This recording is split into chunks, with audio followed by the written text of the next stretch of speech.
ఓం నమో భగవతే వాసుదేవాయ. ఆత్మబంధువులందరికీ నమస్కారం. 389వ నామం పారార్థి.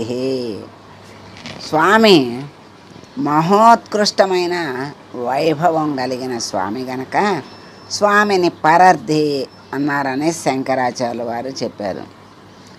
ఆయన దివ్య విభూతులు అనిర్వచనీయం, అనంతం, అద్భుతం. ఆయన వైభవానికి తక్కువ లేదు.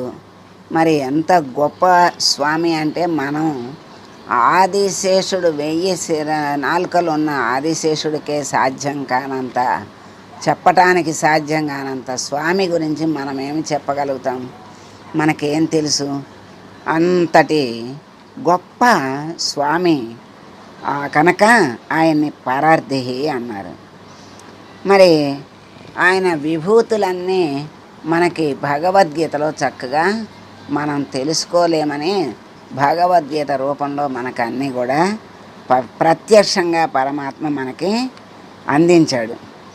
అవి అనిర్వచనీయం అంటే ఇలా ఆయన యొక్క విభూతులు ఇలా ఉంటాయి అని చెప్పటానికి కూడా మనకు సాధ్యం కానివి, అంత గొప్పగా ఉంటాయి, అనంతమైనవి. మనకి తెలిసినవి కూడా చెప్పాలంటే పూర్తిగా మనం ఉన్నది ఉన్నట్లుగా చెప్పలేము. అంటే మనకు తెలిసిందే అణువులు అణువు అంత, ఆ తెలిసిందంటూ చెప్పేది అణువులు అంత. అందుకని మనం ఏమి చెప్పగలం?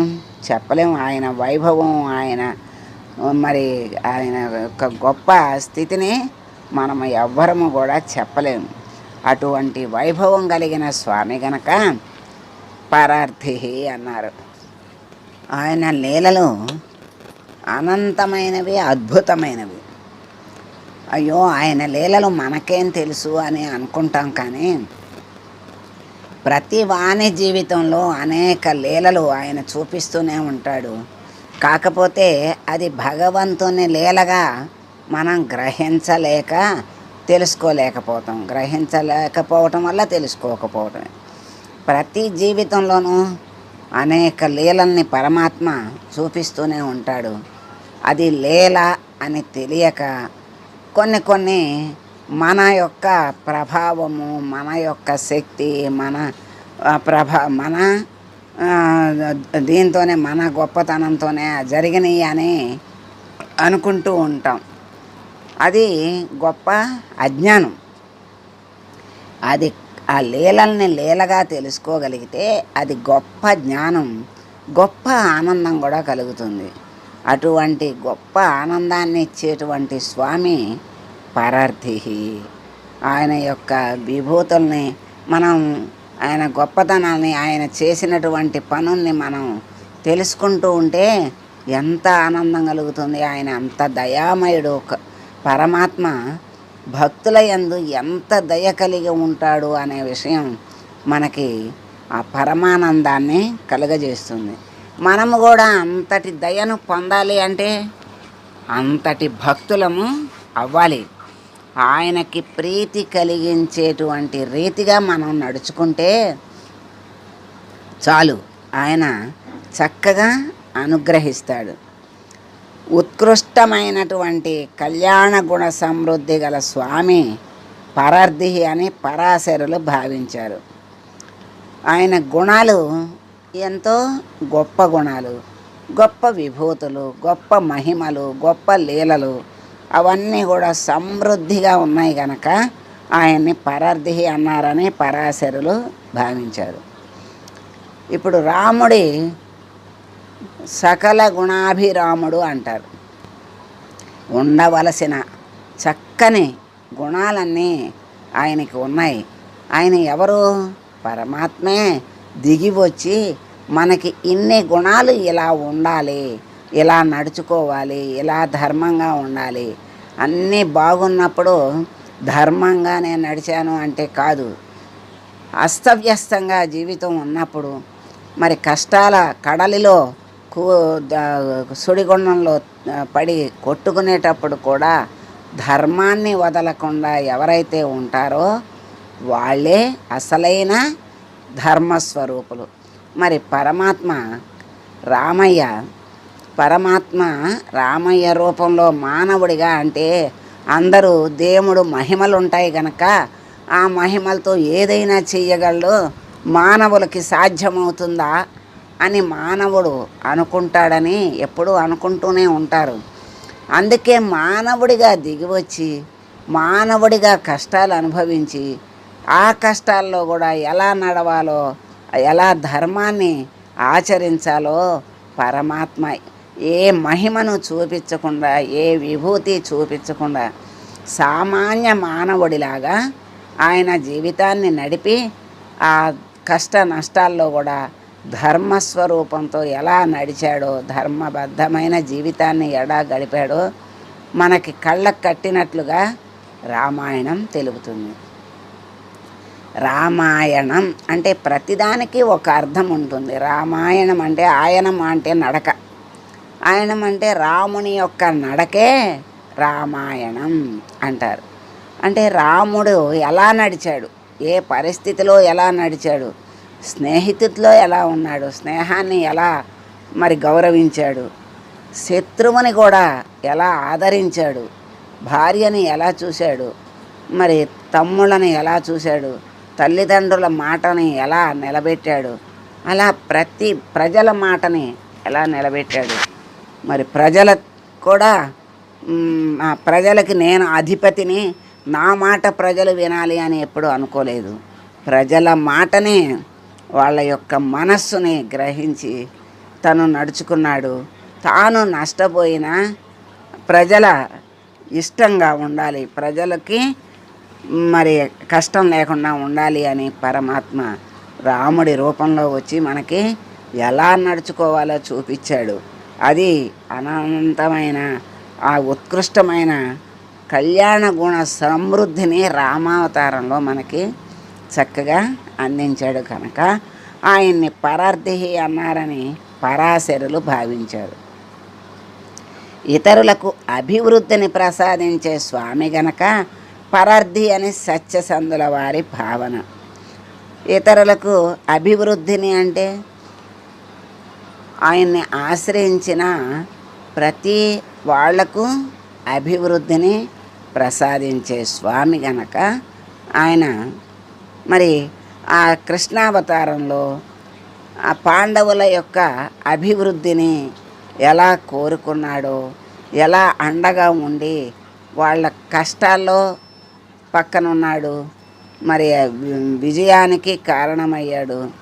ధర్మస్వరూపంగా ధర్మరాజు ధర్మంగా నడవటం వల్ల పాండవులు ధర్మపక్షాన ఉన్నారు కనుక ఆ ధర్మపక్షాన పరమాత్మ ఉన్నాడు. ఎక్కడ ధర్మం ఉంటుందో అక్కడ విజయం లభిస్తుంది అని భారతం ద్వారా మనకి పరమాత్మ కృష్ణావతారాన్ని ధరించి మనకి భారతం ద్వారా తెలియజేశాడు. మరి అటువంటి అభివృద్ధిని చక్కగా ప్రసాదించే స్వామి కనుక పరార్థి అని సత్యసంధుల వారి భావన. మరి స్వామిని విరాగులైనటువంటి వాళ్ళు స్వామిని ఓం పరార్థియే నమః అని ప్రశంసిస్తూ ఉన్నారు. అట్లాగే ఇంకా ఆ పరార్థి గురించి ఇంకొంచెం చెప్పుకుందాం, తెలుసుకుందాం. పరార్థి అంటే సూర్యుని వలన భూమి వృద్ధి చెందుతోంది. ఆ సూర్యుడే జగతికి ఆధారం, సృష్టి స్థితి లయాలకు కారణమని మనం ఎన్నోసార్లు మనకు చెప్తున్నారు, తెలుసుకుంటున్నాం. అట్లాగే జీవుడి వలన వాళ్ళపై ఆధారపడి ఉన్న వాళ్ళు అభివృద్ధి చెందుతున్నారు. ఈ విధంగా ఒకరి మీద ఒకరు ఆధారపడి అభివృద్ధి చెందుతున్నారు. సూర్యుడి వలన భూమి వృద్ధి చెందుతోంది. అట్లాగే జీవుల్లో కూడా మరి తండ్రి మీద ఆధారపడి బిడ్డలు, మరి భర్త మీద ఆధారపడి భార్య, అట్లా అనేక యజమాని మీద ఆధారపడి సేవకుడు, మరి భూమి మీద ఆధారపడి రైతులు, అనేక విధాలుగా ప్రతి వాళ్ళు ప్రతి దాని మీద దాని మీద ఎవరి మీదో ఒకళ్ళ మీద ఆధారపడి వృద్ధిలోకి వస్తున్నారు. ఇట్లా అభివృద్ధి చెందటానికి కారణం ప్రేమ. ఆ ప్రేమ అనేది లేకపోతే వాళ్ళని అభివృద్ధి చెందేటట్టుగా చెయ్యాలి అనేటువంటి ఆలోచన రాదు కదా. ఇప్పుడు ప్రేమ ఉన్న వాళ్ళని దగ్గరకు తీసుకుని వాళ్ళు పైకి రావటానికి చూస్తాం. ప్రేమ లేదు అన్న వాళ్ళని వదిలేస్తారు. అట్లాగే ప్రేమ కారణంగా ఒకరి మీద ఒకరు ఆధారపడి ఒకరి అభివృద్ధికి ఒకళ్ళు కారణమవుతున్నారు. అలాగే సూర్యుని నుండి భూమికి ఇతర గ్రహాలకి కూడా ఆ శక్తి ప్రసరించి వాటిని పట్టి ఉంచుతుంది. అలా పట్టి ఉంచడమే కాకుండా పోషించి రక్షిస్తోంది. అట్లా వ్యక్తుల యందు ప్రేమ అభివృద్ధి పొందుతోంది అన్న, మరి సూర్యుని శక్తి వల్ల జగత్తు ఆధారపడి మరి రక్షింపబడుతోంది అన్న, వీటన్నిటికీ కారణం ఆ శక్తి అంతా కూడా ఎవరి వల్ల? పరమాత్మ నారాయణుని స్వరూపమే. ఆ శక్తి, ఆ ప్రేమ నారాయణుని స్వరూపంగా మనకి తెలియజేస్తున్నారు. కనుక ఈ పరార్ధిహి నామం ద్వారా మనం చక్కని అర్థాన్ని మనకి తెలియజేశారు. అటువంటి విషయాలను మనకి ఎన్నో తెలుసుకుంటున్నాం. నామ అర్థాన్ని పరార్ధిహి అయినటువంటి స్వామికి నమస్కారం చేసుకుంటూ, స్వామి, మేము నీ వలన సృష్టింపబడ్డాం. మేము నిన్నే ఆధారంగా, నీ మీదే ఆధారపడి ఉన్నటువంటి జీవులం స్వామి. నీ ప్రేమతో, నీ దయతో మమ్మల్ని చేదుకో స్వామి అని వేడుకుంటూ మంగళం పాడదాం.